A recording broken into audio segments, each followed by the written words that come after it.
Hi folks, we're back. Thanks for joining us again. Again, another interview with Adam Jones from Integrity Home Mortgage. I'm Melissa Pruett with MKB Realtors here in the Roanoke Valley. I just wanted to continue our series on some misconceptions about lending and purchasing a home. And my next question is owning a home more expensive than renting? Would you say, let's start with the monthly payment. Mm-hmm. Tell me about that. Yeah, so, actually, people think that, mortgage payments can end up being more than what they're paying for rent right now. And if you take a look right now what's available in the Roanoke Valley, if you're looking for a 3-bedroom house with at least 2 baths, you're looking at well over at least $1,000 or more for rent. Whereas, I just ran numbers for a $140,000 house in the Roanoke Valley, 5% down, and your monthly payment's $950, which includes everything. Your home insurance, your real estate taxes, your principal, and your interest. So that in itself right there shows that your mortgage payment can end up being significantly less than what your rental payment is. So once we get them in with the initial cost, down payment, closing cost, get them in, they're paying $950 monthly. It's my understanding that once they sell that home, how long do you think it would take them to build up enough equity to carry away cash when they sell their house? Typically, everyone says that magic number is around 2 years or so.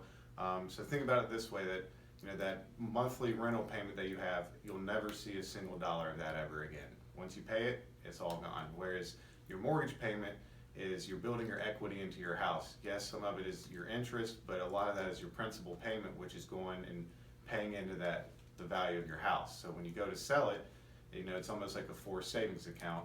You've already paid in some of that money to buy into the equity of the house, so you'll end up getting that back when you sell it, instead of all that money you pay for rent is just completely out the door. Whenever you move, you just take your belongings, and you're not selling anything like that and getting a big chunk of money back.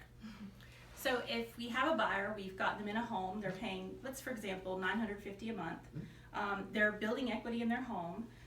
Tell me how that compares to if they were paying rent. Say they're renting for 2 years and all of a sudden their rent increases. How does that compare to purchasing their own home? Yeah, and see, that's something when you're renting, you have no control over that. Most of the time, when the rent goes up, you have to end up paying it, or you're looking for somewhere else to move.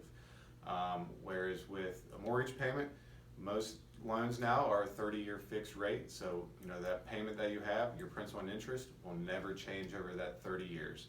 You might have a couple dollar fluctuation, and that's just because of real estate taxes and your home insurance, but that principal and interest would never change, unlike with your rent payment that you have no control over. That sounds great. And then one of the other things that I tell people is if you can buy a home and choose where you want to live, how does that compare to renting? I know that it's difficult to sometimes find something to rent. Where I live, you can't find anything to rent. And that's kind of the thing, is that if there's a certain area of the valley that you want to live in, chances are there's very limited rental options. And if it's a very sought after area, you're going to be paying a hefty amount for a rent payment every single month just to be in the area that you want to be in. Whereas buying, you have a lot more options. There's a lot more available out there instead of rentals. And one of the concerns that we have had was, one of the questions we always hear is, well, it's more expensive to buy than it is to rent because of the unexpected repair cost. Well, that's my job. And so part of what I will do, especially with first-time home buyers, is I will ask the seller to provide a home warranty, which actually the seller pays that premium throughout the year or for the year. And then if you have a problem as a buyer with your home, you just file a claim with your home warranty. And those large expenses like refrigerators and furnaces and things like that can be fixed and repaired or replaced based on the damage. And that way, some of the cost of those unexpected repairs can be curbed easily done with that. And a lot of times sellers especially, want to see a first-time home buyer get in a home, and they're more than willing to do that to get the house sold. So is there anything else you'd like to add? I think we covered it all. Thank y'all so much. Thank we you. hope that these videos are being very helpful for you. So just let me know. If you have any questions, put a note in the comments at the bottom of this YouTube video, and let us know what your questions are. We'd love to address them. Thank you so much, and have a great day.